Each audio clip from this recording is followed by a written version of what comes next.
Hello my sweetie pumpkins! Today we're going to make a beautiful, unique and giant sunflower using chenille stems. Let's start by looking at the structure of the sunflower. It consists of the flower disc, petals, calyx, leaves and stem. Once you have all the materials ready, let's begin. First we'll make the large petals. Take 4 golden yellow chenille stems and fold them in half. Take another stem and loop it through the folded ends of the 3 others, twisting it twice. Fold both sides down to align them neatly.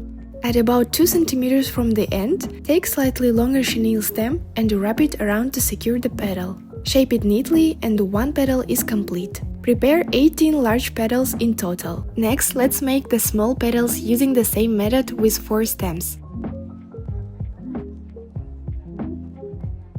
The only difference is that at the end, wrap and secure it at around 5 cm. Then trim the excess. Prepare 9 small petals. Next, use green material to make the sunflower calyx. The method is the same as for the large petals.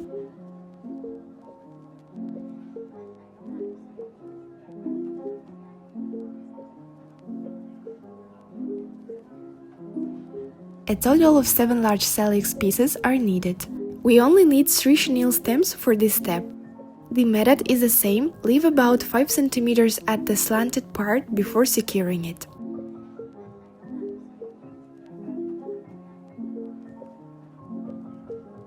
A total of 7 pieces need to be made. Next we'll make the sunflower leaves. Take 2 chenille stems and twist them together to create a thicker version. Make 3 of these thickened stems and secure the top ends together.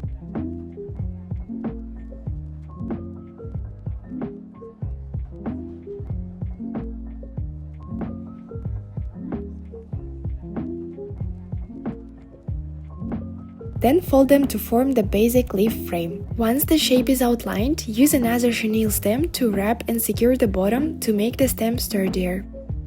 With the frame ready, we can start filling in the leaf. Pay close attention here. First, bend a small hook at the end of the chenille stem and attach it to the center of the frame. Then wrap it around the right side of the frame. After that, bring it back to the center and wrap it over the middle stem before hooking it onto the left side. Repeat this back and forth weaving motion. The key point is that each time the stem crosses the center, it must be wrapped over the top before continuing. This ensures the leaf structure is neat and gives it a natural vein pattern. If the chenille stem is too short, simply attach a new one and continue. In total, each leaf requires about 24 to 30 green chenille stems.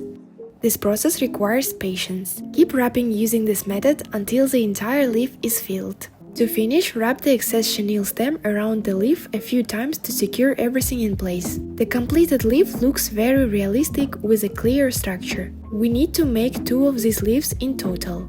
Next, let's make the sunflower disc using brown chenille stems. First, take 4 stems and cross them together to connect them. Then start folding the entire long piece into small segments repeatedly.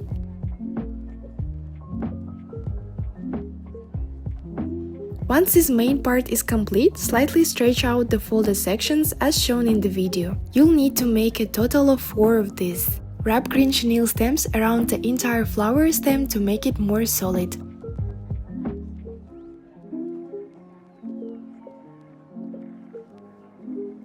A total of 4 stems are needed for this step. At this point, all the necessary parts for the sunflower are ready. Now we can start assembling. First, roll up the sunflower disc while applying a bit of hot glue along the way to keep it secure. Be careful when using the glue to avoid burns.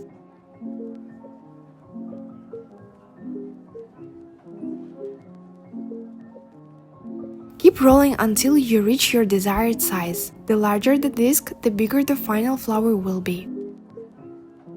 Now attach the small petals. Apply glue at the base of each petal and attach them evenly around the disc. There should be a total of 9 small petals. Next, add the second layer of the large petals, also 9 pieces, placing them in the gaps between the first layers of the petals. Here's how it looks after attaching them. The third layer follows the same method. Once all the petals are in place, The flower already looks very beautiful and satisfying. Now let's secure the flower stem. Apply hot glue to the 4 green stems and stick them together. Then bend the top 2-3 cm, apply glue and attach it to the back of the sunflower.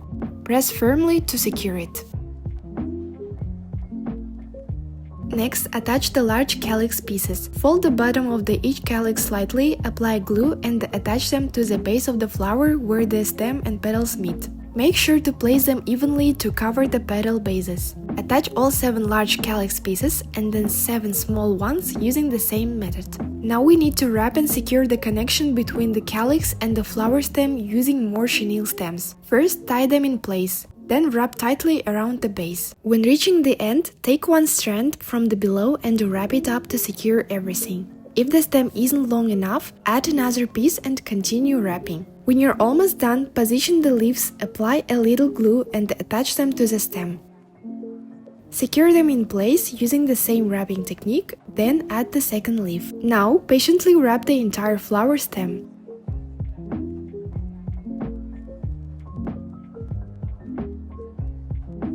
Once finished, congratulations! Your sunflower assembly is complete.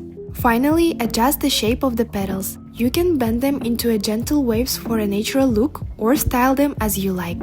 Some curving inward, some folding outward. The calyx can also be twisted and adjusted. And that's it, your very own giant sunflower is complete. I put a lot of effort into making this tutorial detailed so that it's easy for you to follow. If you enjoyed this video, don't forget to like and subscribe to my channel. And if you recreate this sunflower, be sure to tag me, I'd love to see your work. Bye bye!